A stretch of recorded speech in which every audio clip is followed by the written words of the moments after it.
الحمدللہ وکفی والصلاة والسلام علی عبادہ الذین اصطفی خصوصاً علی افضلہم وخاتم النبیین محمد الامین وعلی آلہ وصحبہ اجمعین اما بعد فقد قال اللہ تبارک وتعالی کما ورد فی سورۃ ہود اعوذ باللہ من الشیطان الرجیم بسم اللہ الرحمن الرحیم وَيَا قَوْمِ لَا يَجْرِمَنَّكُمْ شِقَاقِي أَن يُصِيبَكُمْ مِثْلُ مَا أَصَابَ قَوْمَ نُوحٍ أَوْ قَوْمَ هُودٍ أَوْ قَوْمَ صَالِحٍ وَمَا قَوْمُ لُوطٍ مِّنكُمْ بِبَعِيدٍ صدق اللہ العظیم۔ رب اشرح لي صدری ويسر لي أمری واحلل عقدۃ من لسانی یفقہوا قولی۔ اللهم ربنا ألهمنا رشدنا واعذنا من شرور أنفسنا، اللهم ارنا الحق حقا وارزقنا اتباعه وارنا الباطل باطلا وارزقنا اجتنابه، اللهم ربنا آنس وحشتنا في قبورنا وارحمنا بالقرآن العظيم، اللهم اجعله لنا إماما ونورا وهدى ورحمة، اللهم ذكرنا منه ما نسينا وعلمنا منه ما جهلنا وارزقنا تلاوته آناء الليل وآناء النهار واجعله لنا حجة يا رب العالمین آمین۔ رمضان مبارک کا پہلا عشرہ مکمل ہو جانا آپ سب حضرات کو مبارک ہو۔ آج کی شب سے دوسرا عشرہ شروع ہو رہا ہے۔ پہلے عشرے کو حضور نے عشرہ رحمت قرار دیا ہے اور یہ عشرہ مغفرت ہے۔ سورہ ہود کے 8ویں رکوع میں جو مضمون چل رہا تھا، حضرت شعیب علیہ السلام اور ان کی قوم کے مابین جو رد و قدح کی تفصیل بیان ہو رہی تھی، اس میں ایک اہم نقطہ آیا ہے وَيَا قَوْمِ لَا يَجْرِمَنَّكُمْ شِقَاقِي، اور دیکھو اے میری قوم کے لوگو، تمہیں میری دشمنی، میرا ذاتی بغض اس بات پر آمادہ نہ کر دے کہ تمہارا وہ انجام ہو جائے ان یصیبکم مثل ما اصاب قوم نوح، کہ تم پر بھی وہی عذاب آئے اللہ کا جیسا کہ آیا تھا قوم نوح پر، او قوم ہود، او قوم ہود، یا جو آیا تھا قوم ہود پر، او قوم صالح، یا جو آیا تھا قوم صالح پر، لوط منکم ببعید، اور قوم لوط تو تم سے زیادہ دور بھی نہیں۔ یہ چار جو ہیں قوموں کے اوپر عذاب آ چکا تھا حضرت شعیب علیہ السلام کی قوم پر عذاب آنے سے پہلے، حضرت نوح، حضرت ہود، اور جہاں جن شہروں تک حضرت لوط علیہ السلام بھیجے گئے، یعنی صدوم اور عامورہ کی بستیاں۔ اور یہ جو بستیاں تھیں دونوں جن پر عذاب آیا ہے، بعید ہونے کا معاملہ ان کا دونوں اعتبار سے ہے، زمانی اعتبار سے بھی، مکانی اعتبار سے بھی۔ جغرافیے میں بھی ہم نے دیکھ لیا کہ خلیج عقبہ کے مشرقی ساحل کے ساتھ جو ہے علاقہ جو ہے یہ تھا کہ جو اصحاب مدین کا ہے، جن میں شعیب بھیجے گئے۔ ان سے ذرا ہٹ کر مشرق میں جو ہے بحیرہ بردار ہے، اور بحیرہ بردار کے ساحل کے اوپر یہ شہر آباد تھے۔ تو جغرافیائی اور زمینی اعتبار سے بھی فاصلہ نہیں ہے، زمانی اعتبار سے بھی زیادہ فصل نہیں ہے۔ اور اگرچہ بعض لوگوں کا خیال یہ ہے کہ حضرت موسیٰ علیہ السلام جب مدین گئے تھے، مصر سے اپنی جان بچا کر نکلے تھے، تو پھر وہاں جس شیخ کے پاس وہ رہے ہیں اور جس کی بیٹی سے پھر انہوں نے شادی کی ہے، اس کے بارے میں لوگوں نے یہ خیال ظاہر کیا کہ وہ حضرت شعیب تھے۔ مجھے اس سے سختی سے اختلاف ہے، اور مجھے ان لوگوں کی رائے سے اتفاق ہے جو سمجھتے ہیں کہ یہ ممکن ہی نہیں ہے۔ حضرت شعیب کی قوم کے اوپر جو عذاب آ چکا تھا، اس کے بعد جو لوگ بچے کھچے وہاں آباد تھے، ان میں کوئی نیک آدمی تھا کہ جس کے پاس حضرت موسیٰ علیہ السلام کا جانا ہوا ہے۔ لیکن یہ کہ بہرحال اتنا فصل کوئی ہزاروں برس کا نہیں ہے ان کے مابین، سینکڑوں برس کا بھی شاید نہ ہو، قریب کا ہے معاملہ، زمانی اعتبار سے بھی اور زمینی اعتبار سے بھی۔ اب جو نقطہ اس میں اہم ہے وہ یہ ہے کہ بسا اوقات کسی شخص کو کسی داعی حق سے ذاتی پرخاش ہوتی ہے، کوئی ذاتی بغض ہے، کوئی ذاتی دشمنی ہے، کسی سبب سے ہے، اس کے نفسیاتی اسباب ہو سکتے ہیں اور بہت سے اسباب ہو سکتے ہیں، اور صرف ایک ذاتی پرخاش کی وجہ سے وہ اس کی دعوت کو رد کرتا ہے، اس کی مخالفت پر کمر بستہ ہو جاتا ہے، اس کی دشمنی اختیار کرتا ہے۔ نتیجہ کیا ہے؟ اس کا کچھ نہیں بگاڑتا، اپنے آپ کو برباد کر لیتا ہے، اپنی تباہی کو دعوت دیتا ہے۔ تو اے میری قوم کے لوگ، میری زدم زدہ میں تم کہیں اس انجام سے دو چار نہ ہو جانا، ایسا نہ ہو کہ میرا بغض اور میری عداوت جو ہے وَيَا قَوْمِ لَا يَجْرِمَنَّكُمْ شِقَاقِي أَن يُصِيبَكُمْ مِثْلُ مَا أَصَابَ قَوْمَ نُوحٍ أَوْ قَوْمَ هُودٍ أَوْ قَوْمَ صَالِحٍ وَمَا قَوْمُ لُوطٍ مِّنكُمْ بِبَعِيدٍ وَاسْتَغْفِرُوا رَبَّكُمْ، اور دیکھو استغفار کرو اپنے رب سے، ثم توبوا الیہ، پھر اس کی طرف رجوع کرو، اس کی طرف آگے بڑھو، اس کی اطاعت کرو، اس کی فرمانبرداری کرو۔ ان ربی رحیم ودود، یقیناً میرا رب رحیم بھی ہے، ودود بھی ہے، محبت فرمانے والا ہے۔ قال یا شعیب ما نفقہ کثیرا مما تقول، انہوں نے کہا کہ اے شعیب تم جو کچھ کہتے ہو اس کی اکثر بات تو ہماری سمجھ میں نہیں آتی، کیا کہہ رہے ہو تم؟ یعنی یہ کہ ذہنوں کے سانچے اتنے بگڑ گئے ہوتے ہیں کہ سیدھی بات ان میں فٹ بیٹھتی نہیں۔ ما نفقہ کثیرا مما تقول وانا لنراک فینا ضعیفا، ہم تو یہ دیکھ رہے ہیں کہ تم ہمارے اندر کوئی طاقتور آدمی نہیں ہو، کمزور سے آدمی ہو، ہم تو دیکھتے ہیں کہ تمہارے پاس کوئی قوت نہیں ہے۔ ولولا رہتک، اگر نہ ہوتا تمہارا خاندان، لرجمناک، تو ہم تجھے کبھی کا جو سنسار کر چکے ہوتے۔ اب یہ بات بہت اہم ہے اس وقت، اصل میں یہ جو صورت مکی نازل ہو رہی ہیں، جو حضور کی دعوت اور تحریک جس دور سے گزر رہی تھی اور جو کچھ ہو رہا تھا، وہ اس کا ایک عکس سابقہ انبیاء اور رسل کے حالات میں بھی جو ہے تو وہ اسی دور کی مناسبت سے وہی باتیں نمایاں کی جاتی ہیں۔ یعنی جو تکرار ہوئی ہے ان رسولوں کے حالات کی، وہ تکرار محض نہیں ہے، بلکہ ہر جگہ پر جس دور میں وہ صورت نازل ہو رہی ہے جن میں ان کا تذکرہ ہو رہا ہے، اس دور میں جو خاص مسائل ہیں کہ جو درپیش ہیں محمد الرسول اللہ صلی اللہ علیہ وسلم اور آپ کے صحابہ کو، تو ان کے مناسبت سے جو ہدایت ہے، دل جوئی ہے، مسلمانوں کے لیے رہنمائی ہے، وہ حصہ ان رسولوں کی تعلیمات اور تاریخ کا بیان کیا جاتا ہے۔ اب یہاں مکے میں بھی شکل یہ ہو چکی تھی کہ بقیہ سب قریش جو ہیں وہ حضور کے خلاف جو ہیں سخت غیظ اور غضب کے اندر مبتلا تھے، لیکن چونکہ حضور کے چچا ابو طالب یہ خاندان بنی ہاشم کے سردار تھے اور انہیں ذاتی محبت تھی، وہ چاہے ایمان نہیں لائے حضور پر صلی اللہ علیہ وسلم، لیکن ذاتی محبت انہیں اتنی تھی کہ انہوں نے آخری وقت تک سپورٹ کیا ہے۔ اور قبائلی زندگی میں یہ ہوتا ہے کہ اگر کہیں کسی ایک خاندان کے کسی فرد کے اوپر کوئی ہاتھ اٹھایا جائے تو پھر وہ خاندان انتقام لیتا ہے۔ اس کا مطلب یہ ہوتا کہ وہ حضور کے خلاف وہ کوئی اقدام کرتے ہیں تو گویا کہ ان فائٹنگ شروع ہو جائے گی، داخلی خانہ جنگی شروع ہو جائے گی بنو ہاشم کی ان لوگوں کے خلاف کہ جو حضور کو کوئی غضب پہنچائیں، نقصان پہنچائیں۔ یہ تحفظ ملا ہوا تھا محمد الرسول اللہ صلی اللہ علیہ وسلم کو اللہ تعالیٰ کی طرف سے۔ اگر خدا نہ خواستہ ابو لہب ہوتا اس سردار، تو کبھی کا حضور کے خلاف کوئی نہ کوئی اقدام وہ کر چکے ہوتے، لیکن چونکہ خاندان بنی ہاشم کی سرداری اس وقت تھی ابو طالب کے پاس، اور انہیں دلچسپی تھی اور محبت تھی، شفقت تھی حضور کے ساتھ، بلکہ کچھ عرصہ جو ہے حضور ان کے سائے عاطفت کے اندر انہوں نے گزارا بھی تھا۔ اس وجہ سے تو یہ نقشہ دکھایا جا رہا ہے کہ آج قریش کے مقابلے میں جس طریقے سے کہ بنو ہاشم کی سپورٹ اور حفاظت جو ہے وہ حضور کے لیے اللہ تعالیٰ نے اسے قلعہ بنا دیا ہے، یہی معاملہ اس وقت تھا کہ حضرت شعیب کا بھی خاندان ان کا پشت بنا تھا۔ ولولا رہتک، اگر تمہارا خاندان تمہارا پشت بنا نہ ہوتا اور تمہارا ساتھ نہ دے رہا ہوتا، لرجمناک، ہم کبھی کہ تمہیں سنسار کر چکے ہوتے۔ وما انت علینا بعزیز، اور ذاتی طور پر تم ہم پر کوئی بھاری نہیں ہو، تو تمہاری کوئی حیثیت نہیں ہے۔ قال یا قوم رہتی اعز علیکم من اللہ، انہوں نے کہا اے میری قوم کے لوگو، کیا میرا یہ خاندان تم پر زیادہ بھاری ہے اللہ سے؟ میرا پشت بنا تو حقیقتاً اللہ ہے، تم اللہ سے نہیں ڈرتے، میرے خاندان سے ڈرتے ہو۔ ارہتی اعز علیکم من اللہ واتخذتموہم وراءکم ظہریا، اللہ کو تو تم نے اپنی پیٹھوں کے پیچھے پھینکا ہوا ہے، بھلایا ہوا ہے۔ یہ بھی بہت ہی اہم نفسیاتی نکتہ ہے۔ ہوتا یہ ہے کہ ہم دنیا میں ایسے مگن رہتے ہیں کہ اللہ کو ماننے کا عقیدہ تو ہے، لیکن اللہ مستحضر نہیں رہتا، یاد نہیں رہتا۔ یہ ہمارا پورا دنیا کا کاروبار چل رہا ہے، کاز اینڈ ایفیکٹ، علل ہیں، اسباب ہیں، ان کے نتائج نکل جاتے ہیں۔ تو جو کاز اینڈ ایفیکٹ کا جو سلسلہ چل رہا ہے، ہم اس میں اتنے گم ہوتے ہیں کہ مسبب الاسباب جو ہے وہ نگاہوں کے سامنے رہتا ہی نہیں۔ یا یہ کہ ہم اپنے کاموں میں اتنے مشغول ہیں، اپنے کام و دہن کی لذت جو ہے وہی ہمیں جو ہے کوئی فرصت نہیں لینے دیتی، یا یہ کہ بنیادی ضروریات جو ہیں وہی ہمیں جو ہے اب کوئی فارغ نہیں ہونے دیتی، لہذا ہم گم ہو جاتے ہیں۔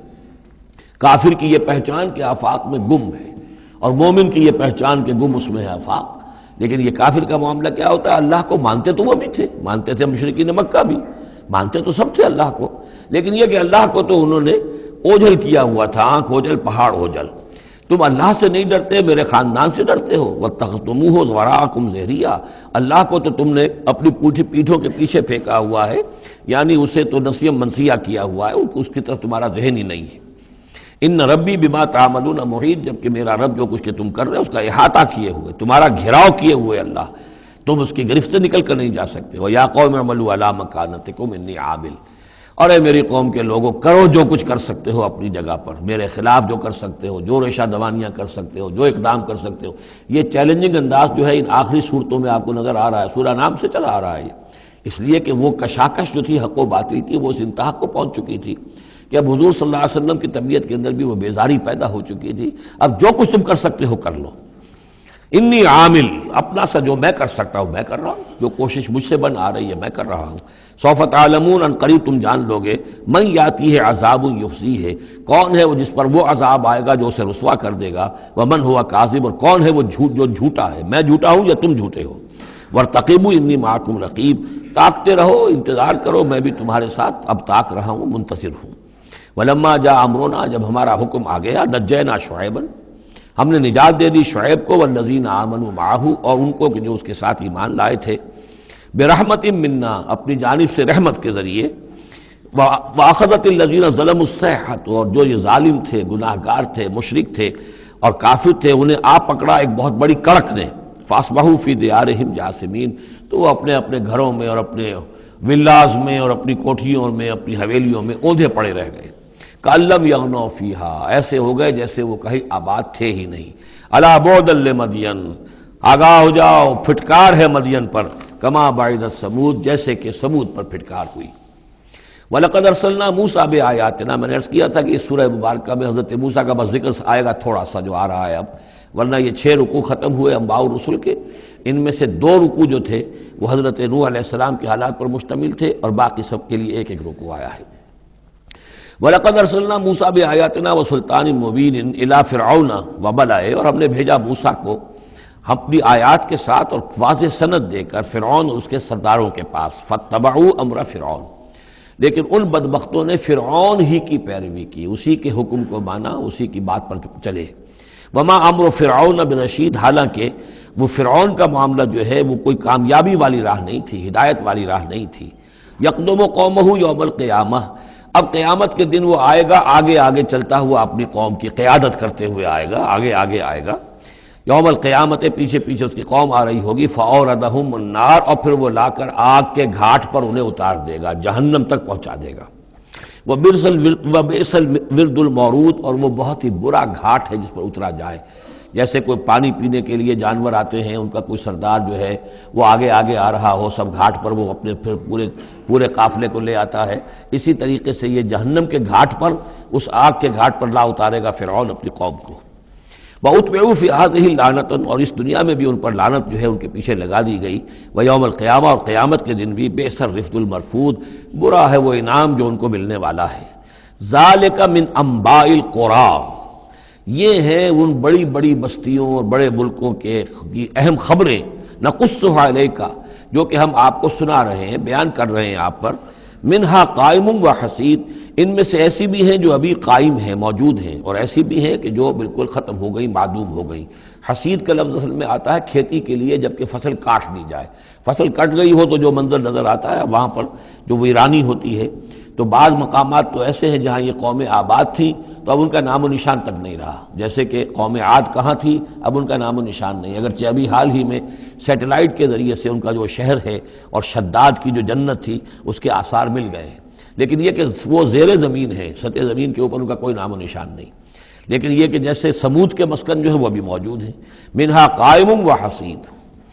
وما ظلمناہم ولکن ظلموا انفسہم، اور ہم نے ان پر کوئی ظلم نہیں کیا، انہوں نے اپنی جانوں پر خود ظلم اٹھایا۔ فما اغنت عنہم آلہتہم التی یدعون من دون اللہ، تو کچھ کام نہ آ سکے اور کچھ بچا نہ سکے انہیں ان کے وہ آلہہ، وہ معبود کہ جنہیں وہ پکارا کرتے تھے اللہ کے سوا، من شیء، کچھ بھی۔ لما جاء امر ربک، جب تیرے رب کا حکم آ گیا، وما زادوہم غیر تتبیب، اور انہوں نے کچھ اضافہ نہیں کیا ان کے حق میں مگر تباہی اور بربادی کا۔ وَكَذَلِكَ أَخْذُ رَبِّكَ إِذَا أَخَذَ الْقُرَىٰ، اور ایسے ہی ہوتی ہے پکڑ آپ کے رب کی اے نبی جب وہ پکڑتا ہے بستیوں کو، وَهِيَ ظَالِمَةٌ، جبکہ وہ ظالم ہوتی ہیں، گناہ گار ہوتی ہیں، ان میں گناہ کا اور معصیت کا عام چلن ہو جاتا ہے۔ إِنَّ أَخْذَهُ عَلِيمٌ شدید، یقیناً اس کی پکڑ جو ہے وہ بڑی دردناک بھی ہے، بڑی سخت ہے، جیسے کہ آخری پارے میں إِنَّ بَطْشَ رَبِّكَ لَشَدِيدٌ۔ ان فی ذلک لآیۃ لمن خاف عذاب الآخرہ، یقیناً اس میں نشانی ہے ان کے لیے کہ جو آخرت کے عذاب سے ڈرتے ہوں۔ ذالک یوم مجموع لہ الناس، وہ دن ہے کہ جس کے لیے لوگوں کو لامحالہ جمع کیا جائے گا۔ وذالک یوم مشہود، اور وہ دن ہے پیشی کا، سب کو پیش ہونا ہے۔ وما نؤخرہ الی اجل معدود، اور ہم اسے ایک وقت معین تک کے لیے مؤخر کیے ہوئے ہیں، ایک وقت معین ہے اس کا، معدود ہے، گنتی کی گئی ہے اس کی، یہ نہیں ہے کہ کبھی نہیں آئے گا، آئے گا وہ دن۔ یوم یاتی، جس دن جب کہ وہ دن آ جائے گا، لا تکلم نفس الا باذنہ، کوئی ذی نفس زبان نہیں کھول سکے گا مگر اللہ کے اذن سے۔ فمنہم شقی و سعید، تو انسانوں میں سے شقی بھی ہوں گے، بدبخت بھی ہوں گے، سعید بھی ہوں گے، نیک بخت ہوں گے۔ فاما الذین شقوا، تو وہ لوگ کہ جو بدبخت ہیں، ففی النار لہم فیہا زفیر و شہیق، وہ آگ میں ہوں گے جس میں ان کو وہاں چیخنا چلانا ہے، دھارنا ہے اپنے درد سے، کرب سے۔ خالدین فیہا، اس میں وہ ہمیشہ ہمیش رہیں گے، ما دامت السماوات والارض، جب تک کہ رہے آسمان اور زمین، الا ما شاء ربک، سوائے اس کے کہ جو چاہے تیرا رب۔ یہ ذرا مشکلات القرآن میں سے یہ مقام ہے، یہ واحد مقام ہے کہ جہاں خالدین فیہا ابدا یا خالدین فیہا، اس میں کچھ استثناءات بھی آئی ہیں کہ کب تک یہ رہے گا، جہنم کب تک رہے گی، ما دامت السماوات والارض، جب تک آسمان اور زمین رہے۔ اب اس سے مراد ابدیت بھی ہو سکتی ہے، اور اس میں کوئی اشارہ بھی ہو سکتا ہے کہ شاید کبھی کوئی وقت آئے کہ یہ جو آسمان اور زمین کی ایک تخلیق اللہ نے کی ہے، یہ ایک خاص اس کا نظام ہے، ایک وقت میں آ کر یہ نظام بدل جائے، پھر کوئی اور آسمان کوئی اور زمین تخلیق فرمائے۔ بہرحال اس وقت تک جب تک کہ یہ آسمان اور زمین باقی رہیں گے تو یہ جو جہنمی لوگ جو ہیں وہ جہنم میں رہیں گے۔ اس میں بھی ایک استثناء، الا ما شاء ربک، اللہ کا اختیار ہے، اگر کسی کو چاہے اس میں سے نکالنا تو اس کا اختیار مطلق ہے۔ جیسا کہ ہم نے عرض کیا، کئی دفعہ عرض کیا ہے کہ جیسے اہل سنت کے نزدیک اللہ تعالیٰ کے بارے میں ہم یہ نہیں کہہ سکتے کہ وہ اس پر عدل کرنا واجب ہے، لیکن یہ کہ وہ عدل کرے گا۔ اسی طریقے سے یہ بات کہ اللہ تعالیٰ کا اختیار مطلق ہے، وہ کسی کو چاہے تو نکال لے، لیکن ہم یہ جانتے ہیں کہ کفار کے لیے یہ جہنم جو ہے وہ ابدی ہے، اللہ نکالے گا نہیں، واللہ عالم۔ ان ربک فعال لما یرید، یقیناً آپ کا رب جو ہے جو ارادہ کر لے اس کو کر گزرنے والا ہے۔ واما الذین سعدوا، اور جو لوگ نیک بخت ثابت ہوں گے، ففی الجنۃ خالدین فیہا، اور وہ جنت میں رہیں گے ہمیشہ ہمیش، ما دامت السماوات والارض، جب تک رہے آسمان اور زمین، الا ما شاء ربک، سوائے اس کے کہ جو آپ کا رب چاہے، عطاء غیر مجزوز، اور یہ جو بخشش ہے یہ بے انتہا ہوگی، اس کا خاتمہ کبھی نہیں ہوگا۔ یہ اضافی لفظ جنت کے لیے آ رہا ہے کہ جو دوزخ کے لیے نہیں آیا۔ یہ جو ذرا سا باریک باریک فرق ہوتا ہے، پھر اس سے بڑے فلسفیانہ نکتے نکلتے ہیں، اس سے پھر محققین نے، علماء نے جو ہیں پھر بہت سے دلائل استدلال کیے ہیں۔ چنانچہ حافظ ابن تیمیہ رحمہ اللہ اور شیخ ابن عربی دونوں کی ایک رائے ہے جو اہل سنت کا جو عام اجماعی عقیدہ ہے اس سے مختلف ہے۔ اہل سنت کا اجماعی عقیدہ یہ ہے کہ جنت اور دوزخ دونوں ابدی ہیں، ہمیشہ ہمیشہ ہمیشہ ہمیشہ، کوئی اختتام نہیں ہے نہ جنت کا نہ دوزخ کا۔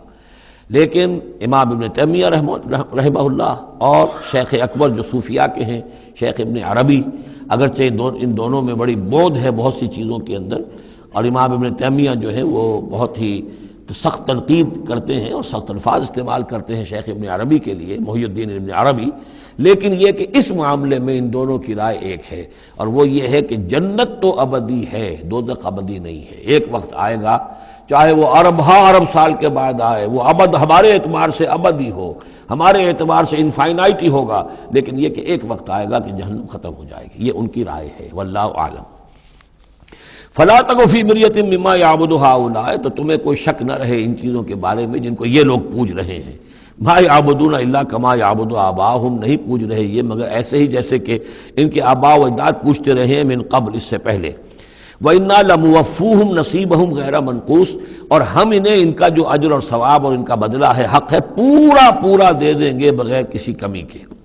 وَلَقَدْ آتَيْنَا مُوسَى الْكِتَابَ فَاخْتُلِفَ فِيهِ، اور موسیٰ کو ہم نے کتاب دی تھی پھر اس میں اختلافات پیدا کر دیے گئے۔ وَلَوْلَا كَلِمَةٌ سَبَقَتْ مِنْ رَبِّكَ لَقُضِيَ بَيْنَهُمْ، اور اگر نہ ہوتی ایک بات تیرے رب کی پہلے ہی سے طے، یعنی ایک مدت اور جو ہے اللہ کی طرف سے معین ہے، تو ان کے مابین فیصلہ کر دیا جاتا۔ وَإِنَّهُمْ لَفِي شَكٍّ مِّنْهُ مُرِيبٍ، اور اب تو حقیقت میں یہ لوگ جو ہیں وہ تورات اس کتاب کے بارے میں کچھ شکوک و شبہات میں مبتلا ہو گئے۔ یہ بات جو ہے سورہ شورى میں کھل کر آئے گی کہ رسولوں کے کو جو کتابیں دی جاتی ہیں ان کے وارث بنتی ہے پھر ان کی امت، اور جب یہ اس امت کے اندر جب زوال آتا ہے، اضمحلال آتا ہے، بے عملی آتی ہے، تو اس بے عملی کے نتیجے میں پھر ایک نتیجہ یہ نکلتا ہے کہ پھر کتاب کے بارے میں بھی یقین پورا ان کے اندر نہیں رہتا کہ یہ واقعتاً اللہ کی کتاب ہے، بلکہ اس کے بارے میں بھی ان کے اندر شکوک و شبہات پیدا ہو جاتے ہیں۔ وَإِنَّ كُلًّا لَمَّا لَيُوَفِّيَنَّهُمْ رَبُّكَ أَعْمَالَهُمْ، اور لازماً یہ جتنے بھی لوگ ہیں ان سب کو اے نبی آپ کا پروردگار ان کے اعمال کا پورا پورا اجر دے گا، بدلہ دے گا۔ إِنَّهُ بِمَا يَعْمَلُونَ خَبِيرٌ، جو کچھ یہ کر رہے ہیں وہ اس سے باخبر ہے۔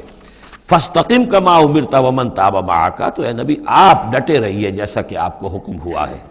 اور جو لوگ بھی جنہوں نے توبہ کی ہے آپ کے ساتھ، یعنی توبہ کی ہے، وہ شرک سے باز آئے ہیں، کفر کو چھوڑا ہے، ایمان لائے ہیں، پلٹ آئے ہیں آپ کے ساتھ، وَلَا تَطْغَوْا، اور اب آگے نہ بڑھیے، حد سے تجاوز نہ کیجیے۔ یہ تجاوز یہ بھی ہو سکتا ہے کہ عذاب کی جلدی کریں، کہ جلدی اب اللہ تعالیٰ فیصلہ چکا دیں۔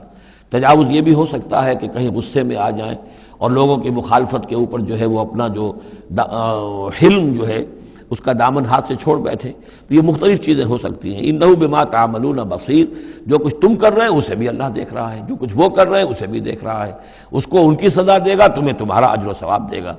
وَلَا تَرْكَنُوا إِلَى الَّذِينَ ظَلَمُوا، اور دیکھو ان ظالموں کی طرف کوئی جھکاؤ پیدا نہ ہو جائے تمہارے اندر، رشتہ داری کی وجہ سے، دوستی کی وجہ سے، تمہاری ان کے ساتھ جو پرانے مراسم چلے آ رہے ہیں، اگر کہیں اس کی وجہ سے تم ان کی طرف جھک جاؤ گے فَتَمَسَّكُمُ النَّارُ، تو تمہیں بھی آگ پکڑ لے گی۔ وَمَا لَكُم مِّن دُونِ اللَّهِ مِنْ أَوْلِيَاءَ، اور پھر تمہیں اللہ سے بچانے والے کوئی حمایتی نہیں ہوں گے، ثُمَّ لَا تُنصَرُونَ، پھر تمہاری مدد نہیں کی جائے گی۔ وَأَقِمِ الصَّلَاةَ طَرَفَيَ النَّهَارِ وَزُلَفًا مِّنَ اللَّيْلِ، اور اے نبی نماز کو قائم رکھیے۔ اب یہ سارے خطابات آپ دیکھ رہے ہیں کہ بظاہر واحد کے صیغے میں حضور سے ہو رہے ہیں، لیکن یہاں پر خطاب امت سے ہے، مسلمانوں سے ہے، حضور کی وساطت سے اہل ایمان جو ہے وہ مخاطب ہے۔ نماز قائم رکھو، دن کے دونوں طرف، فجر ہے ادھر مغرب ہے یا عصر ہے، یہ نہار کا دو طرف جو ہے وہ تو فجر اور عصر شمار ہوں گے۔ وَزُلَفًا مِّنَ اللَّيْلِ، اور کچھ ٹکڑے رات کے،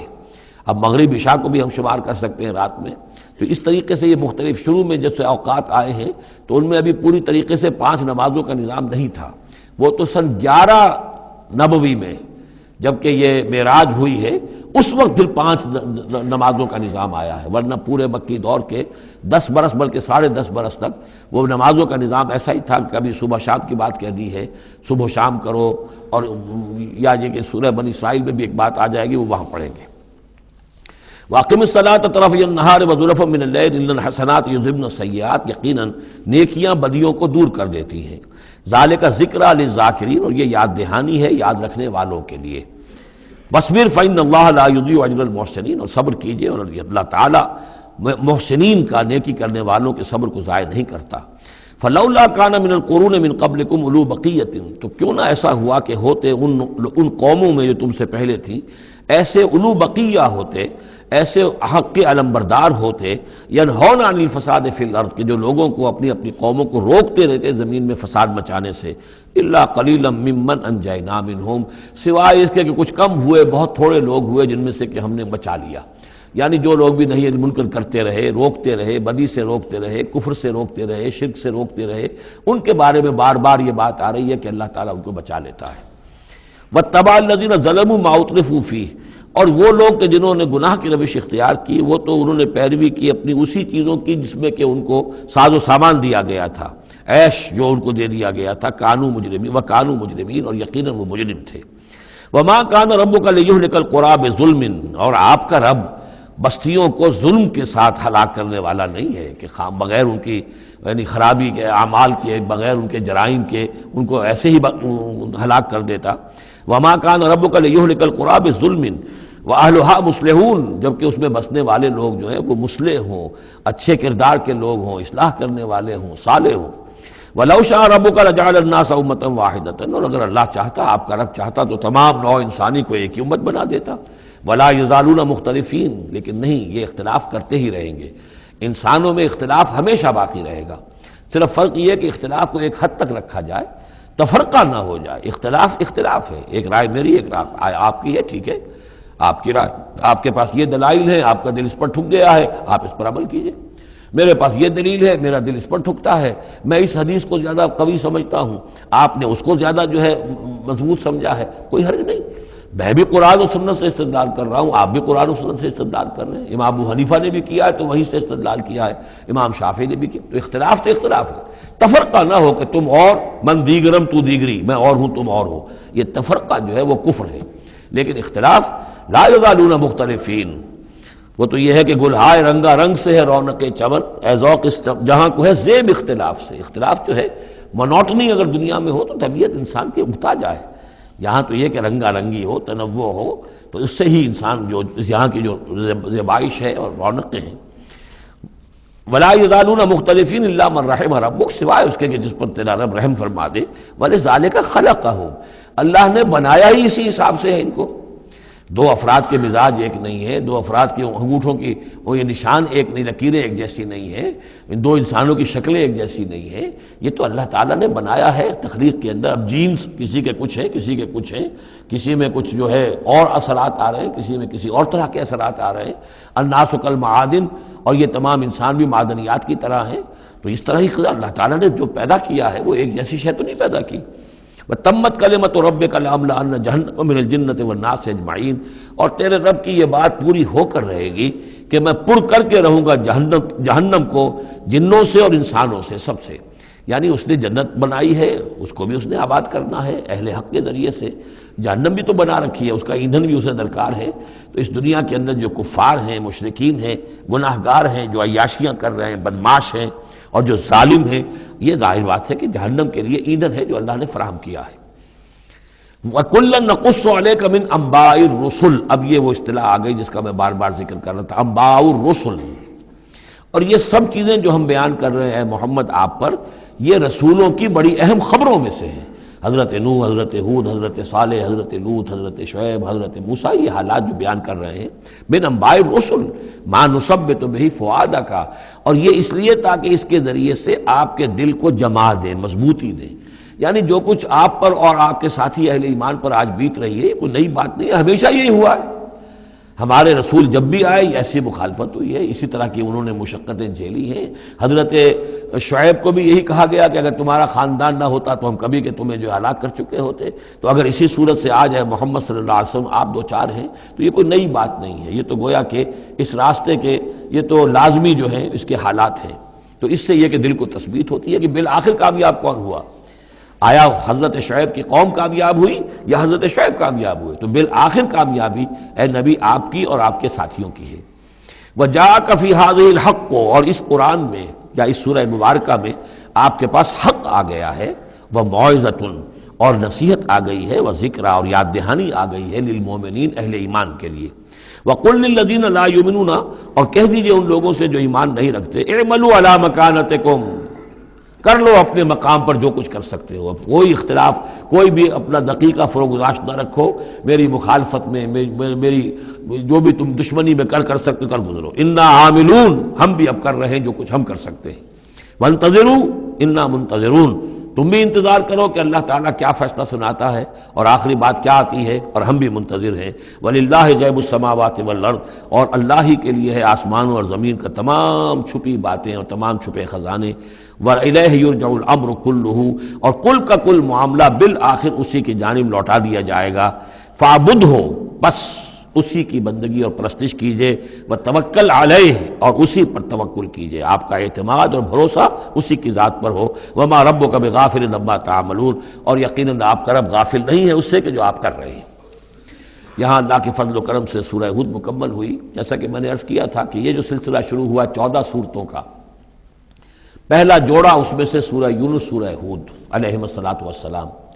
البتہ جو تیسرا اس کے اندر سب گروپ، میں نے کہا تھا تین کے سب گروپ ہیں، یہ تیسری سورت جو ہے سورہ یوسف، یہ بالکل پورے قرآن میں منفرد ہے اپنے مزاج کی۔ اس کے ساتھ جزوی سی مشابہت آئے گی ایک سورت کی، وہ میں بعد میں عرض کروں گا۔ اس وقت یہ ہے کہ اس کو نوٹ کیجئے کہ اب تک ہم نے پڑھا ہے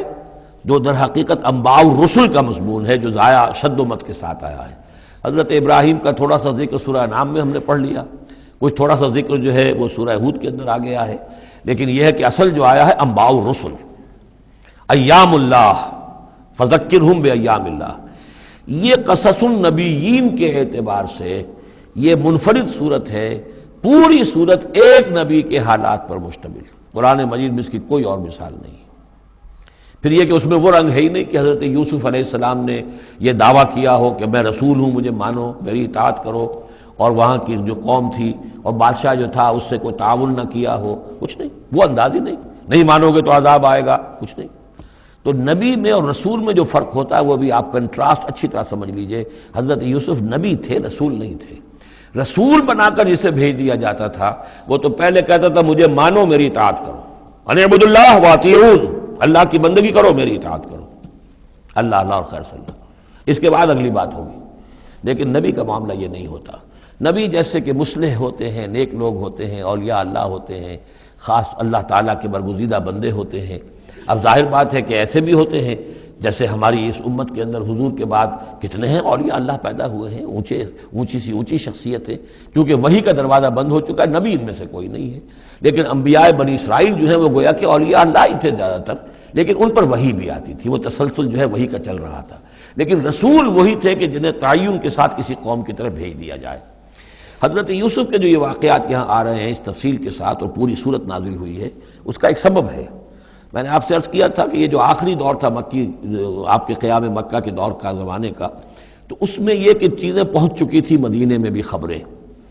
اور مدینے میں اہل کتاب کے یہود کے کان کھڑے ہو گئے تھے۔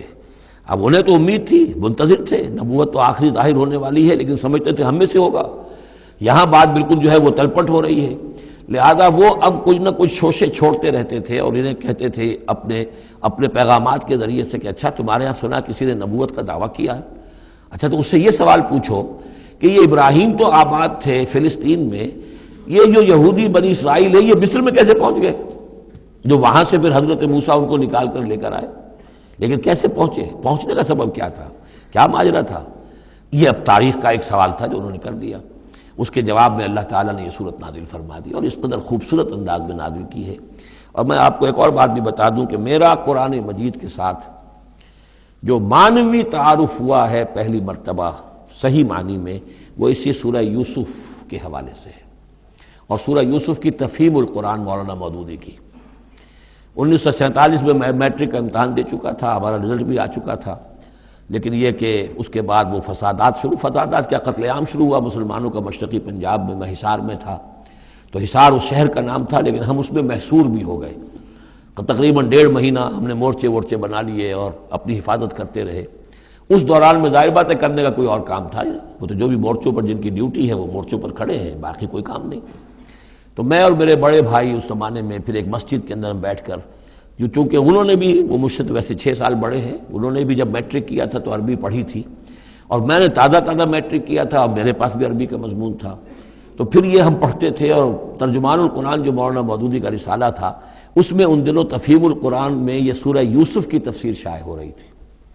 تو ان دنوں ہم مسجد میں بیٹھ کر یہ سورہ یوسف تفہیم القرآن سے، پھر چونکہ مجھے کچھ عربی آتی تھی اور تازہ تھی، اچھی تھی، تو اس میں یہ کہ ہماری گفتگو بھی ہوتی تھی، مذاکرہ کرتے تھے۔ تو اس طریقے سے جو پہلا بیرا، اس سے پہلے بھی بہرحال یہ کہ قرآن ہے، اللہ کا کلام ہے، اللہ کی کتاب ہے، ہمارا اس پر ایمان ہے، کچھ اس کو سمجھنا، کچھ پڑھنا، یہ تو تھا، لیکن جو ایک معنوی ایک ربط قائم ہوا، ذہنی رشتہ ہے، قلبی رشتہ، وہ در حقیقت سورہ یوسف اور سورہ یوسف کی بھی وہ تشریح و تعبیر کے جو مولانا مودودی نے تفہیم القرآن میں کی ہے۔ بسم اللہ الرحمن الرحیم، الف لام را، تلک آیات الکتاب المبین، یہ ایک روشن آیات کی کتاب کی آیات ہیں۔ انا انزلناہ قرآنا عربیا، ہم نے اس کو نازل کیا ہے عربی قرآن بنا کر۔ کس کو نازل کیا ہے؟ وہ جو ام الکتاب میں ہمارے پاس ہے، وہ جو لوح محفوظ میں ہے، اس کو ہم نے اتارا ہے اب محمد پر، تو قرآن عربی بنا کر اتارا ہے۔ لعلکم تعقلون، تاکہ اے عربو، اے عرب کے رہنے والوں، اے امیین کہ جن کی طرف اولین بعثت ہمارے رسول کی ہوئی ہے، تم اچھی طرح سمجھ سکو۔ نحن نقص علیک احسن القصص، اے نبی ہم آپ پر بیان کرنے لگے ہیں بہترین بیان۔ یہ قصص نہیں ہے، قصص ہوتا قاف کے زیر کے ساتھ تو قصے کی جمع ہوتا، یہ بہترین قصہ ہم آپ کو سنا رہے، نہیں، احسن القصص، قصص جو ہے یہ یہاں پر یہ مصدر ہے، بہترین بیان، ہم آپ کے سامنے بہترین بیان پیش کر رہے ہیں، بما اوحینا الیک ھذا القرآن، اس قرآن کے ساتھ جو ہم نے آپ کی طرف وحی کیا ہے۔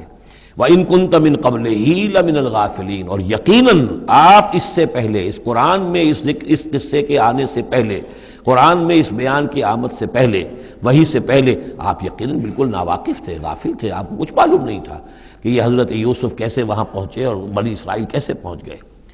اس قال یوسف لأبیہ، حضرت یعقوب علیہ السلام کے ایک تو بڑی بیوی تھی، ان سے 10 بیٹے تھے، بڑے تھے، جوان تھے، پھر ایک چھوٹی بیوی تھی، ان سے یہ 2 بیٹے تھے، یوسف بڑے ان میں سے اور بنیامین چھوٹے، 12 بیٹے تھے ان کے یہ۔ اس قال یوسف لأبیہ، یاد کرو جب کہ کہا تھا یوسف نے اپنے والد سے، حضرت یعقوب سے، یا ابت، ابا جان، انی رأیت 11 کوکبا، میں نے دیکھا ہے 11 ستارے، والشمس والقمر، اور سورج اور چاند، رأیتہم لی ساجدین، کہ وہ مجھے سجدہ کر رہے ہیں، میرے سامنے جو ہے سجدے میں ہیں۔ قال یا بنی لا تقصص رؤیاک علی اخوتک، حضرت یعقوب علیہ السلام نے اس بات کو سمجھ لیا کہ یہ 11 بھائی اور یہ میں ماں باپ، ہمارا کوئی خاص معاملہ ہونے والا اس بیٹے کے ساتھ، اور اللہ تعالیٰ اس بیٹے کی کوئی خاص فضیلت ظاہر کرنے والا ہے، لہذا فرمایا کہ یہ اپنا بیان لا تقصص رؤیاک علی اخوتک، اپنے بھائیوں کے سامنے بیان نہ کر دینا، فیکیدوا لک کیدا، تو وہ تمہارے خلاف کو سازش کریں گے، اس لیے کہ ان میں پھر حسد کی آگ بھڑک اٹھے گی، اور وہ سوچیں گے کہ اللہ تعالیٰ نے یہ فضیلت اگر کوئی رکھی تو ہماری بجائے وہ اس یوسف کے لیے رکھی ہے، تو اس سے کہ تمہیں کوئی غضب پہنچ جائے گا۔ ان شیطان للانسان عدو مبین، یقیناً شیطان تو انسان کا کھلا دشمن ہے ہی۔ وَكَذَلِكَ يَجْتَبِيكَ رَبُّكَ وَيُعَلِّمُكَ مِن تَأْوِيلِ الْأَحَادِيثِ، اور اسی طریقے سے تمہارا رب جو ہے تمہیں پسند کر لے گا، چن لے گا، یعنی نبوت کے لیے اب معلوم ہوتا ہے کہ میرے بیٹوں میں سے اللہ نے تمہیں چن لیا ہے، یہ معلوم ہوتا ہے۔ كَذَلِكَ يَجْتَبِيكَ رَبُّكَ، اسی طرح اللہ چن لے گا، برگزیدہ کرے گا تجھے، وَيُعَلِّمُكَ مِن تَأْوِيلِ الْأَحَادِيثِ، اور تمہیں سکھائے گا تعویل الاحادیث۔ اس کے 2 معنی ہیں، ایک تو یہ کہ خواب کی تعبیر کرنا، اور یہ کسی بھی بات کی تہ تک پہنچ جانا، کنہ تک پہنچ جانا۔ تو عام اگر لیں گے تو کسی بھی بات، معاملہ فہمی جسے ہم کہتے ہیں، جز رسی، کسی چیز کے جو ہے اجزاء تک انسان پہنچ جائے، نگاہ دور تک چلی جائے، وہ بھی، اور یہ کہ اس کو تعویل الاحادیث جو ہے یہ خاص طور پر خوابوں کے لیے بھی ہے۔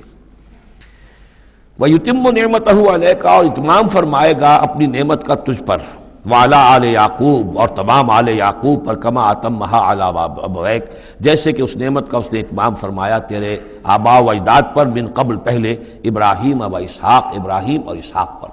یعنی اسحاق تمہارے دادا اور ابراہیم تمہارے پردادا۔ اپنا نام انہوں نے نہیں لیا، ظاہر بات ہے کہ وہ خود اپنا ذکر کیسے کرتے۔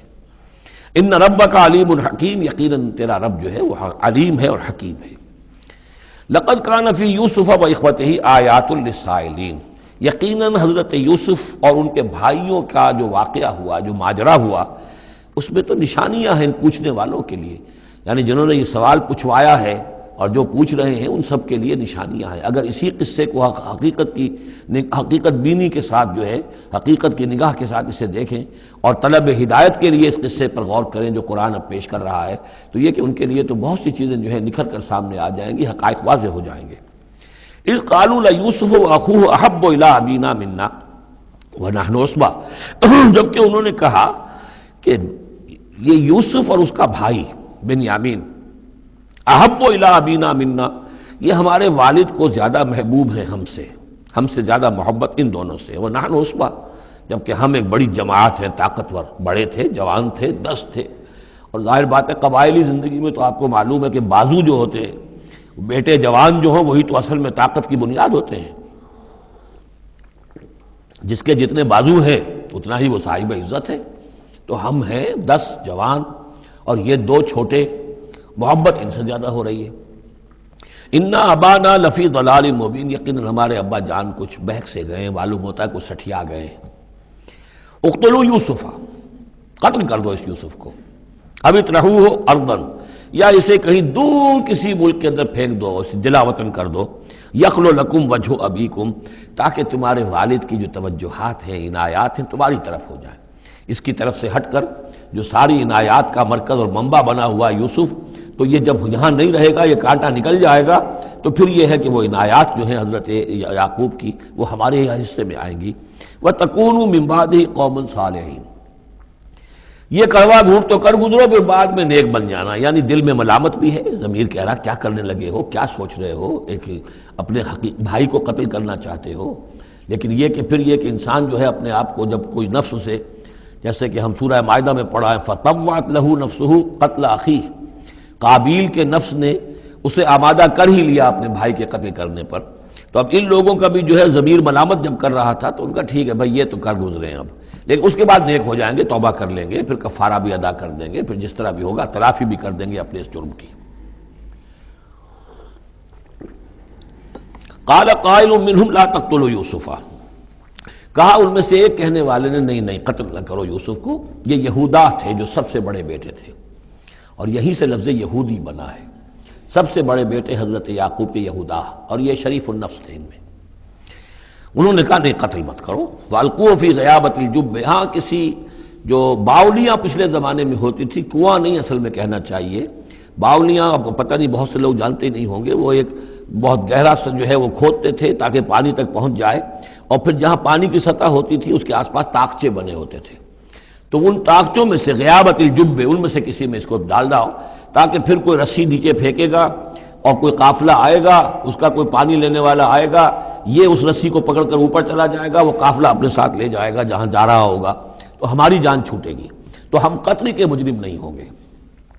وَأَلْقُوهُ فِي غِيَابَةِ الْجُبِّ يَلْتَقِطْهُ بَعْضُ السَّيَّارَةِ، لے جائے گا اس کو، کوئی اٹھا لے جائے گا، کوئی قافلہ۔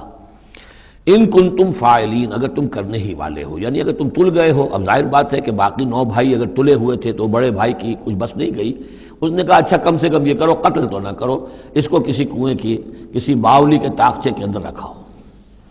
قالوا یا ابانا ما لک لا تمنا علی یوسف وانا لہ لناصحون، اب انہوں نے کہا کہ ابا جان کیا وجہ ہے کہ آپ ہم پر بھروسہ نہیں کرتے یوسف کے معاملے میں، کبھی ہم پر اعتماد نہیں کرتے، ہمارے پاس اکیلا نہیں چھوڑتے، اسے کیا مسئلہ ہے؟ وَإِنَّا لَهُ لَنَاصِحُونَ، ہم تو اس کے بڑے خیر خواہ ہیں۔ أَرْسِلْهُ مَعَنَا غَدًا، کل ذرا ہمارے ساتھ بھیجیے، ہم جا رہے ہیں شکار کے لیے جا رہے ہیں، تو غدن بھیج دیجیے۔ یرتع یلعب، وہ بھی چرے چگے گا، کھائے پیے گا، درختوں کے اوپر چڑھے گا، کھیلے گا، کودے گا، اور کوئی پھل ول کھائے گا، یرتع جیسے چرنا چگنا، وَيَلْعَبْ اور کھیلے گا، وَإِنَّا لَهُ لَحَافِظُونَ، ہم اس کی حفاظت کرنے والے ہیں۔ قَالَ إِنِّي لَيَحْزُنُنِي، حضرت یعقوب نے فرمایا مجھے اس کا بڑا اندیشہ ہے، تشویش ہے، ان تذهبوا به، کہ تم اسے لے جاؤ، وَأَخَافُ أَن يَأْكُلَهُ الذِّئْبُ، اور مجھے اندیشہ یہ ہے کہ کہیں اس سے بھیڑیا نہ کھا جائے، وَأَنتُمْ عَنْهُ غَافِلُونَ، اور تم اس سے غافل ہو، کہیں تم تو اپنے دندوں میں لگ جاؤ، منہمک ہو جاؤ، وہ کہیں اکیلا رہ جائے، کوئی بھیڑیا آ کر اسے کھا جائے۔ قَالُوا لَئِن أَكَلَهُ الذِّئْبُ وَنَحْنُ عُصْبَةٌ إِنَّا إِذًا لَخَاسِرُونَ، ابا جان کیا بات کر رہے ہیں، اگر انہیں اسے بھیڑیا کھا جائے جبکہ ہم ایک جوان گروہ ہیں، ہم 10 آدمی ہیں، ہماری پوری ٹیم ہے، جماعت ہے، تو پھر تو ہم تو بڑے نکمے لوگ ہوئے، بڑے خسارے والے لوگ ہوئے۔ فلما ذهبوا به واجمعوا، اور جب پھر وہ اس کو لے گئے اور پھر اب وہ متفق ہو گئے، اجمعوا کے بعد علا کا صلہ جو ہے یہاں پر محذوف ہے، علا ان يجعلوه في غيابة الجب، انہوں نے اپنی یہ بات اب پوری جمع کر لی، اپنا پوری رائے ایک کر کے، ایک آ کر کے، اور وہ یہ کہ اب اسے غیابت الجب کے اندر رکھنے چلے۔ وَأَوْحَيْنَا إِلَيْهِ، ہم نے اس وقت وحی کی یوسف کو، لَتُنَبِّئَنَّهُمْ، اب اس کو ہم الہام کہیں گے، ابھی ظاہر بات ہے کہ وہ نبوت کی عمر نہیں ہے۔ وَأَوْحَيْنَا إِلَيْهِ لَتُنَبِّئَنَّهُمْ بِأَمْرِهِمْ هَٰذَا، تم یہ بات ان کو جتلاؤ گے، ایک دن آئے گا کہ تم جتلا دو گے اپنے بھائیوں کے تم نے میرے ساتھ کیا تھا۔ اب اس میں جو بلاغت ہے اس کی کیا معنی ہے؟ تم ہلاک نہیں ہوگے، تمہارا بال بیکا نہیں ہوگا، تمہاری ہم حفاظت کریں گے، ایک وقت آئے گا کہ یہ تمہارے پاس آئیں گے اور پھر تم انہیں جتلاؤ گے۔ تو گویا کہ پوری داستان جو ہے ایک ان کی حوصلہ افزائی کے لیے وہ سارا ایک لفظ کے اندر ہے، لَتُنَبِّئَنَّهُمْ بِأَمْرِهِمْ هَٰذَا وَهُمْ لَا يَشْعُرُونَ، اور اس وقت انہیں اندازہ بھی نہیں ہوگا کہ کون ان سے بات کر رہا ہے۔ وَجَاءُوا أَبَاهُمْ عِشَاءً يَبْكُونَ، شام کو وہ آ گئے روتے ہوئے اپنے ابا جان کے پاس، حضرت یعقوب کے پاس۔ قالوا یا ابانا انا ذهبنا نستبق، انہوں نے کہا ابا جان ہم گئے تھے ذرا دوڑ لگا رہے تھے، مقابلہ کر رہے تھے دوڑنے کا۔ وترکنا یوسف عند متاعنا، اور ہمارا جو سامان و امان تھا، کوئی کپڑے وپڑے ہم نے رکھے تھے اضافی اتار کر دوڑنا جو تھا، تو وہاں ہم نے یوسف کو چھوڑ دیا تھا۔ فاکلہ الذئب، تو اسے کھا لیا ایک بھیڑیے نے۔ وما انت بمؤمن لنا، اور آپ ہماری بات مانیں گے تو نہیں۔ وَلَوْ كُنَّا صَادِقِينَ، خواہ ہم کتنے ہی سچے ہوں، آپ نے ماننی تو نہیں ہے بات، لیکن ہم کیا کریں، ہوا یہ ہے۔ وَجَاءُوا عَلَىٰ قَمِيصِهِ بِدَمٍ كَذِيبٍ، اور کوئی جھوٹ موٹ کا خون اس کی قمیص کے اوپر لگا کے لے آئے۔ قَالَ بَلْ سَوَّلَتْ لَكُمْ أَنفُسُكُمْ أَمْرًا، حضرت یعقوب نے فرمایا نہیں، بات کچھ اور ہے، تمہارے جیوں نے، تمہارے نفسوں نے تمہارے لیے ایک بڑی بات کو ہلکا کر دیا ہے۔ تم نے کوئی بہت بڑا غلط اقدام کیا ہے اور تمہارے نفسوں نے اس کے لیے تمہیں آمادہ کر دیا ہے۔ فصبر جمیل، لیکن ظاہر بات ہے کہ اب 10 بیٹے ہیں، حضرت یعقوب اکیلے ہیں، بوڑھے ہیں۔ فصبر جمیل، میں اب کیا کر سکتا ہوں سوائے اس کے کہ صبر کروں خوبصورتی کے ساتھ، اور دیکھوں اللہ تعالیٰ اس میں سے کیا برآمد کرتا ہے۔ واللہ المستعان علی ما تصفون، اور جو کچھ تم بیان کر رہے ہیں اس پر تو ظاہر بات ہے کہ اب میں اللہ ہی سے مدد مانگ سکتا ہوں۔ وجاءت سیارۃ، اب کچھ عرصے کے بعد وہاں ایک وہ قافلہ آ گیا، جاءت سیارۃ فارسلوا واردہم، انہوں نے بھیجا اپنے آگے چلنے والے کو۔ یہ ان زمانے میں ہوتا تھا قافلہ، اس سے آگے آگے جو ہے اس کو عورت کہتے ہیں، وارد، وہ جا کر جو ہے وہاں پر دیکھتا تھا کہاں کنواں ہے، پانی کہاں ہے، کہاں اگلا پڑاؤ ہوگا۔ فارسلوا واردہم، اپنے پانی بھرنے والے کو بھیجا، فادلا دلوا، اس نے اپنا ڈول جو ہے وہ نیچے اتارا۔ قال یا بشرا، اب اس کو پکڑ لیا حضرت یوسف نے، اس نے کھینچا، وہ سمجھ رہا تھا پانی کھینچ رہا ہوں، وہ حضرت یوسف آ گئے۔ یا بشرا ھذا غلام، انہوں نے وہیں سے شور بچایا، آواز دی کہ او بشارت ہو، یہ تو ہمیں غلام مل گیا، لڑکا مل گیا۔ وَأَسَرُّوهُ بِضَاعَةً، اور انہوں نے چھپا لیا اسے ایک پونجی سمجھ کر کہ یہ تو اچھی دولت ملی ہے، اسے بیچیں گے، بیچ کے پیسے کھڑے کریں گے، چھپا لیا۔ واللہ علیم بما یعملون، اور اللہ تعالیٰ خوب جانتا تھا جو وہ کر رہے ہیں۔ وَشَرَوْهُ بِثَمَنٍ بَخْسٍ دَرَاهِمَ مَعْدُودَةٍ، اور مصر پہنچ کر انہوں نے بیچ دیا اس کو بڑی تھوڑی سی قیمت پر، دراہم معدودہ، گنتی کی چونیاں، درہم جو ہے ان کے ہاں دینار کا چوتھائی حصہ ہوتا تھا، تو دراہم معدودہ جو ہے چند چونیوں کے عوض وہ فروخت کر دیا۔ وَكَانُوا فِيهِ مِنَ الزَّاهِدِينَ، اور اس کے معاملے میں تو وہ بہت ہی قانع تھے، یعنی چونکہ اگر تو کسی کی انویسٹمنٹ ہوئی ہو، 1000-2000 کا خریدا ہو، تب تو آدمی اس کی قیمت اپنی انویسٹمنٹ بھی نکالے اس میں سے اور پھر منافع بھی لینا چاہے، یہ تو مفت کا مال تھا۔ دوسرے یہ اندیشہ ہر وقت دھڑکا لگا ہوا تھا کہ کہیں جو ہے اس کے وارث نہ آ جائیں، تو جلد از جلد بیچ کر جو بھی ملے پیسے کھڑے کرو۔ وقال الذی اشتراہ من مصر، اور جس شخص نے خریدا انہیں مصر سے، مصر میں یہ تو عزیز مصر تھا، یعنی کوئی بہت بڑا افسر، بادشاہ نہیں، لیکن یہ کہ وہاں کی جو بھی ہائرارکی تھی اس کے اندر کوئی بہت اہم مقام پر۔ وقال الذی اشتراہ من مصر، اور جس شخص نے خریدا انہیں مصر میں، لامرأتہ، اپنی بیوی سے کہا اکرمی مثواہ، اس کو ذرا اچھے طریقے پر رکھو، عسیٰ ان ینفعنا، ہو سکتا ہے یہ ہمارے لیے نفع بخش ہو، یہ بھی ہو سکتا ہے کہ ہم اسے پھر بیچ دیں تو ہمیں دولت زیادہ مل جائے، اور نتخذہ ولدا، معلوم ہوتا ہے شاید اولاد نہیں تھی، ہم اسے اپنا بیٹا ہی بنا لیں گے۔ وَكَذَلِكَ مَكَّنَّا لِيُوسُفَ فِي الْأَرْضِ، اس طرح ہم نے زمین میں یوسف کے لیے تمکن، ٹھہراؤ کی جگہ پیدا کر دی۔ اب یہ کہ پہنچ گئے ہیں جو اس وقت کی جو متمدن ترین مملکت ہے، مصر کی مملکت ہے، اس کا ایک نظام ہے، اس میں بادشاہت ہے، اس کا پورا جو ہے اس کا آبپاشی کا نظام ہے، اس میں تمدن کے ایک گہوارے میں پہنچا دیا، اور وہاں پر بھی کسی جھونپڑے میں نہیں، کسی بہت بڑے افسر، بہت بڑے صاحب حیثیت انسان کے گھر میں پہنچا دیا۔ وَكَذَلِكَ مَكَّنَّا لِيُوسُفَ فِي الْأَرْضِ وَلِنُعَلِّمَهُ مِن تَأْوِيلِ الْأَحَادِيثِ، اور تاکہ ہم اسے سکھائیں باتوں کی تہ تک پہنچنا۔ یعنی ظاہر بات ہے کہ اگر وہ کوئی بہت بڑا عہدے دار تھا، بہت بڑا افسر تھا، تو وہاں پر لوگ آتے رہتے ہوں گے، گفتگویں ہوتی ہوں گی، امور مملکت پر بحثیں ہوتی ہوں گی۔ اب یہ وہاں پر ایک خادم کی حیثیت سے ہیں، وہ باتیں ساری سن رہے ہیں، تو گویا کہ اس میں ان کے لیے تربیت کا سامان اللہ نے کر دیا کہ کہاں کسی اگر دیہاتی میں رہتے یا کہیں صحرا میں رہتے، کہاں یہ تمدن کے ایک گڑھ میں اور ایک ایسی جگہ پر جہاں پر بیٹھ کر سارے مشورے ہوتے ہوں، گفتگویں ہوتی ہوں اور دوسرے ملکوں کی خبریں آتی ہوں، اس سے ان کے علم کے اندر معلومات میں بھی اضافہ ہوا، اور یہ کہ حالات و واقعات کا تجزیہ کرنا، اس سے استنتاج کرنا، نتیجہ نکالنا، اللہ نے یہ چیز انہیں سکھا دی۔ واللہ غالب علی امرہ، اللہ تعالیٰ تو اپنے معاملے پر، اپنے حکم پر، اپنے فیصلے پر غالب ہے، ولکن اکثر الناس لا یعلمون، لیکن اکثر لوگ جانتے نہیں۔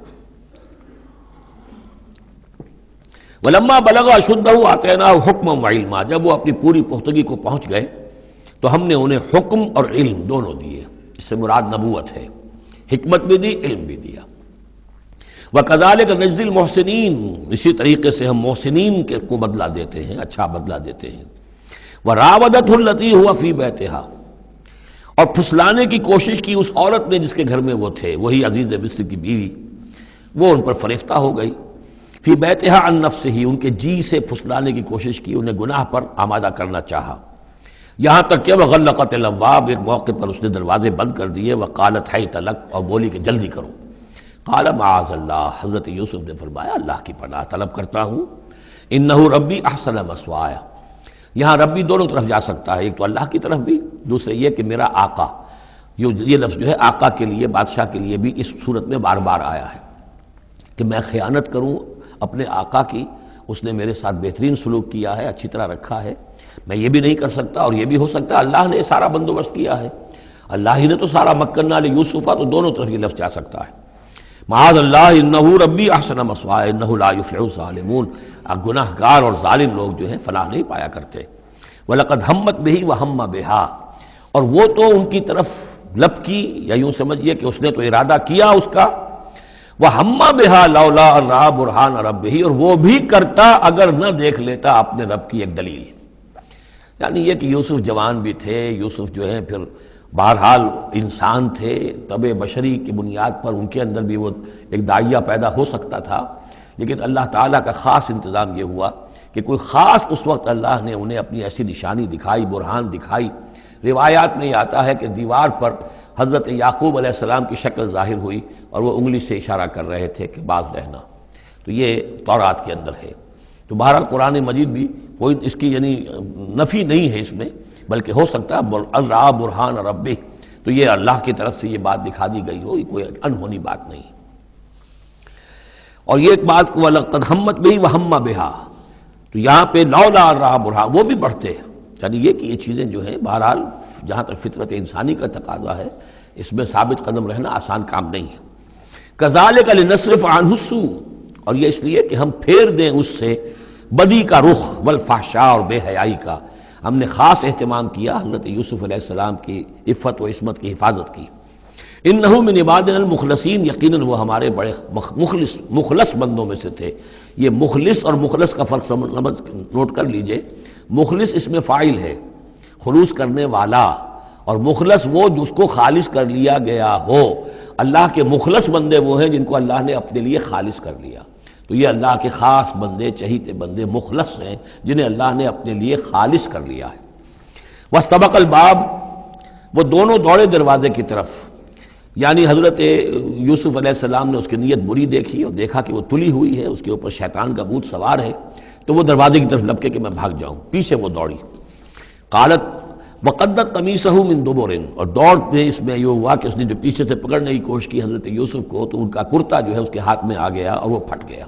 حضرت یوسف دوڑ رہے ہیں، پیچھے سے وہ کرتے کا دامن جو ہے پھٹ گیا۔ وَأَلْفَيَا سَيِّدَهَا لَدَى الْبَابِ، اور اچانک ہو سکتا ہے غیر متوقع طور پر، وقت ایسا نہ ہو عام طور پر آنے کا، اس کا جو شوہر تھا اس کو دونوں نے دیکھا کہ وہ دونوں دروازے کے اوپر وہ موجود ہے۔ پایا ان دونوں نے اس کے شوہر کو، اس کے سردار کو، اس کے آقا کو، اس کے شوہر کو لدى الباب، دروازے کے پاس۔ قالت ما جزاء من اراد باهلك سوءا، اب دیکھیے یہ ہے وہ کہ جو عورت کے جو تلتر جس کو کہتے ہیں مشہور، فوراً جو اس نے پیترا بدلا ہے، اس نے کہا اپنے شوہر سے مخاطب ہو کر بڑا سوچو کیا سزا ہونی چاہیے اس شخص کی جو تمہاری بیوی کے ساتھ بدکاری کا ارادہ کرے، یعنی یہ کہ یہ جو یوسف ہے یہ مجھ پر گویا کہ مجرمانہ حملہ کرنا چاہتا تھا اور میں نے اپنے آپ کو بچایا ہے۔ قالت ما جزاء من اراد باهلك سوءا الا ان يسجن، اس کی سوا کیا سزا ہو سکتی ہے کہ اسے جیل میں ڈال دیا جائے، اور عذاب العلیم، یا اسے کوئی اور دردناک عذاب دیا جائے۔ اب ظاہر ہے اپنے دفاع کے لیے حضرت یوسف کو کچھ نہ کوئی بیان تو دینا تھا۔ قال هي راودتني عن نفسي، انہوں نے صاف بیان کر دیا کہ خود اس نے مجھے گناہ پر آمادہ کرنا چاہا تھا اور پھسلانا چاہا تھا مجھے میرے جی سے۔ وشهد شاهد من اهلها، اب یہ کہ وہاں کوئی اور تھا، کوئی شخص کہ جو تھا اس عورت، وہ زلیخا اس کا نام آتا ہے تو رات میں قرآن میں کہیں نہیں ہے، امراۃ العزیز تو آتا ہے، اس عزیز کی بیوی، بڑے افسر کی بیوی، لیکن یہ کہ اس کا کوئی رشتہ دار بھی وہاں آن موقع پر موجود تھا، تو اس نے قرائن کی جو گواہی ہوتی ہے، سرکمسٹانشل ایویڈنس، اس کی بات کی۔ انہوں نے کہا کہ اگر تو اس کا کرتا پھٹا ہوا ہو، شاہد شاہد من اہلہا، اس عورت کے عزیزوں رشتہ داروں میں سے گواہی دینے والے نے ایک نے گواہی دی،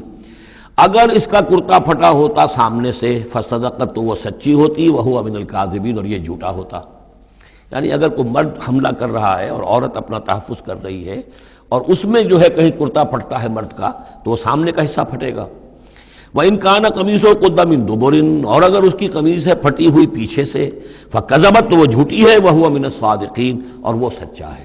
اب یہ بھی آپ دیجئے کریڈٹ دیجئے بہرحال کہ اس کی عورت کے رشتہ داروں میں سے کسی نے اتنی عادلانہ بات کی ہے، اتنی حکیمانہ بات بھی کی ہے، عادلانہ بھی کی ہے اور حق کی بات کی ہے، تو معلوم ہوتا ہے کہ اس معاشرے کے اندر بھی جہاں بہت سی خرابیاں بھی تھیں، آگے آ جائیں گی وہ خرابیوں کا بھی ذکر ہے، لیکن یہ کہ بہرحال کچھ نہ کچھ اچھائیاں بھی تھیں۔ فلما رأى قميصه قد من دبر، جب اس نے دیکھا کہ قمیص تو پھٹی ہوئی ہے پیچھے سے، قال انه من کیدکن، تو اس نے کہا اس عزیز مصر نے اپنی بیوی سے کہ یہ تمہاری ہی چالوں میں سے ہے، فریب میں سے ہے، ان کیدکن عظیم، تم عورتوں کی چالیں جو ہیں اور تمہارے عورتوں کے جو فریب ہیں وہ بہت بڑے ہیں۔ یوسف اعرض عن ھذا، اب اس نے کہا یوسف ٹھیک ہے اس سے درگزر کرو، عن ھذا، اعرض عن ھذا واستغفری لذنبک، اور دیکھو تم اپنی بیوی سے مخاطب ہو کہا تم اپنے گناہ کا استغفار کرو، توبہ کرو، انک کنت من الخاطئین، یقیناً تو ہی تھی خطا کار۔ وقالت نسوۃ فی المدینہ، اور کہا عورتوں نے شہر کے اندر، امرأۃ العزیز ہے، یہ ہے وہ عزیز کی بیوی، تراود فتاح عن نفسہ، وہ اپنے غلام کو پھسلا رہی ہے اور اس کو چاہتی ہے اسے گناہ پر آمادہ کرنا، قد شغفہا حبا، وہ اس کی محبت میں گرفتار ہو گئی ہے، انا لنراھا فی ضلال مبین، ہم دیکھتے ہیں وہ تو بڑی بھٹک گئی ہے اپنے غلام کے ساتھ یہ معاملہ، اور یہ تو بہت ہی گھٹیا بات ہے۔ فلما سمعت بمکرہن، جب اس نے امرأۃ العزیز نے سنی یہ باتیں میرے خلاف اب یہ چرچے ہو رہے ہیں، تو اس نے چاہا کہ ان سب کا جو چونکہ اوپر کی سوسائٹی تھے وہ سارے کے سارے جو ہیں سوراخ تو سبھی کے ہاں تھے، گندگیاں ہر ایک کے ہاں تھی، لیکن یہ موقع مل گیا عورتوں کو کہنے کا، اسے معلوم تھا خود ان کے اپنے کردار کیسے کچھ ہیں، لیکن اس نے چاہا کہ اس کا بھانڈا جو ہے چوراہے کے اندر ان کے کردار کا بھی پھوڑ دیا جائے۔ ارسلت الیہن، تو ان سب کو بلوایا ایک دعوت میں، وآتت لہن متکئا،